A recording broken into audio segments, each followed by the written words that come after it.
Hello students, मैं विशाल गुप्ता आपका teacher. आज मैं आपको क्लास 12 सब्जेक्ट इंडियन इकोनॉमी के chapter number 4 economic reforms since 1991 new economic policy के पार्ट 1 को कराने जा रहा हूँ।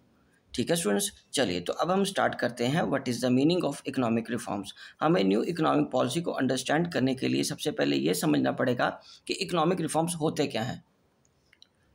After independence, India adopted a mixed economy framework to combine the advantages of capitalistic and socialistic economy. हमारे देश की सरकारों ने आज़ादी के बाद मिक्स्ड इकोनॉमी पैटर्न सेलेक्ट किया था देश की इकोनॉमी को रन करने के लिए, जिसमें कैपिटलिस्टिक और सोशलिस्ट इकोनॉमी दोनों के एडवांटेजेस थे और उसको हमने मिक्स्ड इकोनॉमी बोला। So, however, over years, the policy pursued towards controlling and regulating the economy started hampering the process of growth and development।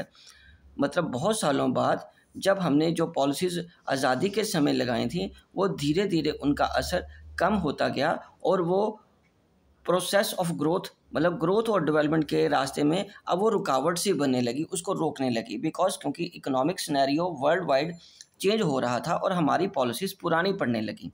The inefficient management of the economic ultimately led to the adoption of new economic policy unfolding the series of economic reform।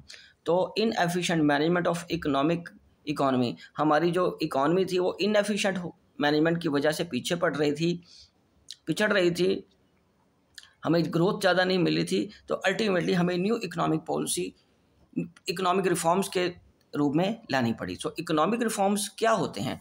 It refers to a set of economic policies directed to accelerate the pace of growth and development. तो economic reforms क्या होते हैं कि हमें अपनी economic policies को इस तरीके से डायरेक्शन देनी है कि हमारे इकोनॉमी की ग्रोथ और डेवलपमेंट में तेजी आए। ठीक है स्टूडेंट्स, चलिए तो आगे बात करते हैं। It was in the year 1991 the government of India launched NEP to pull the economy out of the crisis of 1999।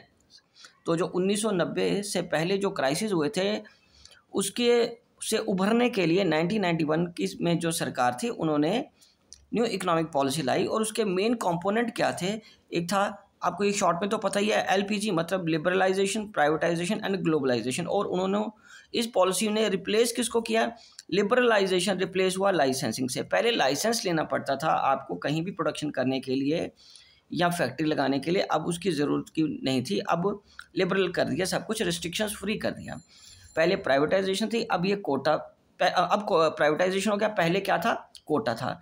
Kota मतलब एक परमिट, उसको आपको एक सेट लिमिट बांध दी जाती थी, आप उससे ज़्यादा प्रोडक्शन कैपेसिटी को इंक्रीज नहीं कर सकते थे। प्राइवेटाइजेशन के बाद ये चीज़ ख़त्म हो गई। अब ग्लोबलाइजेशन आ गया और परमिट्स बंद कर दिए, मतलब परमिट्स लेके आपको इंपोर्ट या एक्सपोर्ट करना पड़ता था। अब आप जितना चाहो इंपोर्ट या एक्सपोर्ट कर सकते हो। दैट इज़ कॉल्ड, उसको रिप्लेस किससे किया?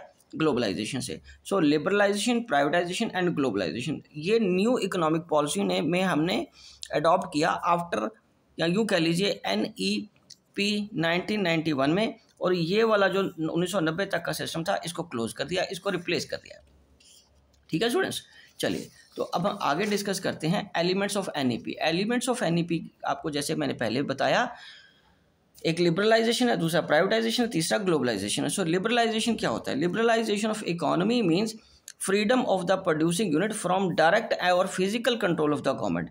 मतलब हमें फ्रीडम मिल गई प्रोड्यूसिंग यूनिट्स, डायरेक्ट और फिजिकली कंट्रोल ऑफ गवर्नमेंट का डायरेक्ट अब कोई कंट्रोल नहीं होगा, हम रिस्ट्रिक्शन फ्री व्यापार कर सकते थे 1991 के बाद। Earlier there was restriction removed in 1980s in the area of industrial license, export policy, technology upgradation, fiscal policy and foreign investment। हमने काफ़ी रिस्ट्रिक्शंस को 1980 के दशक में ही कर दिया था, इसको रिड्यूस कम कर दिया था रिस्ट्रिक्शंस को, जिसमें इंडस्ट्रियल लाइसेंस थी, एक्सपोर्ट इंपोर्ट पॉलिसी थी, टेक्नोलॉजी को अपग्रेड करने था, फिजिकल पॉलिसी और फॉरेन इन्वेस्टमेंट थी। बट 1991 के रिफॉर्म्स उससे ज़्यादा कम्प्रीहेंसिव तरीके से अडॉप्ट किया गया। तो वो कौन कौन सी चीज़ें थी जो इकोनॉमिक रिफॉर्म्स कौन सी आई लिबरलाइजेशन के बाद, अब हम उसके बाद डिस्कस करेंगे। इकोनॉमिक रिफॉर्म्स कौन से आए? लिबरलाइजेशन के अंडर। तो पहला था abolition of industrial licensing. Abolition का मतलब होता है खत्म करना, हमने इंडस्ट्रियल लाइसेंसिंग को खत्म कर दिया। Industrial licensing was abolished except for following 5 industries. In 5 industries के अलावा कहीं भी अब लाइसेंस की ज़रूरत नहीं थी। वो है liquid, cigarette, defence, industrial, explosive, dangerous chemical act.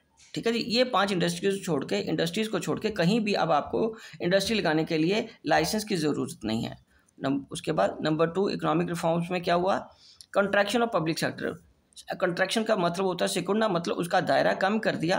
Role of public sector reserve for from 17 to 8 and now only सिर्फ atomic energy, railways and defence equipment, सिर्फ इन 3 जगह पे ही अब रिजर्वेशन है, पब्लिक सेक्टर इन्वॉल्व है। बाकी हर सेक्टर में प्राइवेट सेक्टर को दे दिया गया है। राइट सेक्टर स्टूडेंट्स, चलिए अब हम आगे डिस्कस करते हैं। थर्ड पॉइंट इसका D reservation of production area. D reservation का मतलब अब रिजर्वेशन खत्म कर दिया है। Many production area which were earlier were reserve for SSI were D reserve. जो पहले सिर्फ स्मॉल स्केल इंडस्ट्रीज के लिए रिजर्व था, अब उसको डी रिजर्व कर दिया है। Forces of market were allowed to determine allocation of resources. जो मार्केट फोर्सेज है अब वो अपना रोल प्ले करेंगी एलोकेशन ऑफ रिसोर्सेज में, rather than direction from the government agency. अब उनको गवर्नमेंट एजेंसी से कोई डायरेक्शन नहीं मिलेगी, वो मार्केट में डिमांड एंड सप्लाई के हिसाब से ही कंट्रोल होंगी। Expansion of production capacity. Fourth point है earlier production capacity was linked with the licensing, but now what and how much to produce now a matter of producers choice depending upon the market condition. अब कितनी production करनी है या नहीं करनी वो सिर्फ प्रोड्यूसर डिसाइड करेगा, प्राइवेट एंटरप्रेन्योर डिसाइड करेगा मार्केट में डिमांड को देखते हुए। Freedom to import capital goods, this was done to upgrade technology. ये क्यों किया गया? टेक्नोलॉजी को अपग्रेड करने के लिए। अब जितने मर्जी आप इजी तरीके से कैपिटल गुड्स को, मशीनरी को बाहर से इंपोर्ट कर सकते हो। Now permission no longer required, अब परमिशन नहीं चाहिए इंटरनेशनल एग्रीमेंट करने के लिए। राइट स्टूडेंट्स, चलिए और पहला था इकोनॉमिक रिफॉर्म। अब दूसरा है फाइनेंशियल सेक्टर के रिफॉर्म्स कौन से हैं? पहला है banking and non banking institution. दूसरा स्टॉक एक्सचेंज मार्केट में क्या हुआ? तीसरा फॉरेन एक्सचेंज मार्केट में। तो हम इससे 3 सेक्टर्स में रिफॉर्म्स हुए, बैंकिंग में और नॉन बैंकिंग में, स्टॉक एक्सचेंज और फॉरेन एक्सचेंज मार्केट में। In India financial sector is regulated and controlled by RBI. Financial sector जैसे कि आपको पता है आरबीआई कंट्रोल करता है। After liberalisation it has shifted the role of regulator to facilitator. पहले वो रेगुलेट करता था, मार्केट को चलाता था, फाइनेंशियल मार्केट को, अब वो सिर्फ फैसिलिटेट कर रहा है उनको रन करने के लिए। These include interest rate, FFI, foreign institutional investors. ठीक है, इनको अब रेट जो है वो कौन डिसाइड करता है? ये मार्केट या उन पे छोड़ दिया गया है, बैंक्स पे वो खुद डिसाइड करेंगे। उसके बाद तीसरा रिफॉर्म है हमारे पास टैक्स रिफॉर्म्स। टैक्स 2 तरह के होते हैं, आपको पता है, एक डायरेक्ट और दूसरा इनडायरेक्ट। लिबरलाइजेशन से पहले tax structure was quite complex and tax rates were quite high tax rate होने की वजह से लोग टैक्स को अवॉइड करते थे। बड़ी बड़ी इंडस्ट्रीज या बड़े बड़े प्राइवेट एंटरप्रेन्योर्स टैक्स देने में आनाकानी करते थे या उनको अवॉइड करते थे, जिससे गवर्नमेंट की रेवेन्यू को लॉस होता था। Following liberalisation income tax and corporate tax have gradually been reduced. Liberalisation के बाद इनकम टैक्स को और कॉर्पोरेट टैक्स मतलब जो कंपनीज को टैक्स पड़ता है उसका रेट्स को कम कर दिया गया। अब लोग उसको अवॉइड नहीं करते। Indirect tax structure has also been reformed to establish a common national market for goods and services in the form of GST। और GST आने से indirect tax structure में भी रिफॉर्म आया। ठीक है जी, और उसमें क्या हुआ? अब गुड्स एंड सर्विसेज के लिए एक कॉमन नेशनल मार्केट मिल गई। अब हर स्टेट वाइज अलग अलग सेल टैक्स का रेट नहीं है। This has raised tax compliance and therefore tax revenue of the government. ये टैक्स कंप्लाइंस बढ़ा है, मतलब ज़्यादा लोग टैक्स के दायरे में आए हैं और इससे क्या हुआ? सरकार की इनकम भी इंक्रीज हुई है टैक्स के रूप में। चौथा रिफॉर्म है foreign exchange reform. Work to resolve BOP crisis of the country. Devaluation of currency was done means fall in the value of rupee. Consequently a US dollar और a British pound can be exchange for more rupees than before and they can buy more goods from Indian market and are export extended। ये students एक बहुत important चीज़ है, ये understand करने वाली चीज़ है कि हमने खुद अपनी करेंसी की वैल्यू को कम कर दिया। उससे क्या फ़ायदा हुआ? अब हमारे कंट्री की जो करेंसी है वो एक यूएस डॉलर के बदले ज़्यादा मनी से एक्सचेंज की जा सकती थी। तो इसका मतलब हमारी ज़्यादा गुड्स एक्सपोर्ट होगी, और ज़्यादा गुड्स एक्सपोर्ट होने का मतलब ज़्यादा प्रोडक्शन होगी, और ज़्यादा प्रोडक्शन होने का मतलब ज़्यादा एम्प्लॉयमेंट जनरेशन होगी। ठीक है स्टूडेंट्स, तो डीवैल्यूएशन ऑफ करेंसी से हमें यूएस डॉलर और ब्रिटिश पाउंड के मुकाबले में ज़्यादा रुपीज़ स्पेंड करने पड़ रहे थे, ज़्यादा रुपीज़ क्या सामान आता था, और उससे मोर गुड्स हमारी इंडियन मार्केट से एक्सपोर्ट करते थे, और इससे हमारा एक्सपोर्ट रेट बढ़ा। इंडिया ने आल्सो अडॉप्ट किया float exchange rate. Float exchange rate का मतलब क्या होता है कि अब जो फॉरेन एक्सचेंज रेट है वो मार्केट की डिमांड एंड सप्लाई डिसाइड करेगी, ना कि फिक्स रेट के हिसाब से तरीके से गवर्नमेंट डिसाइड करेगी। ठीक है जी।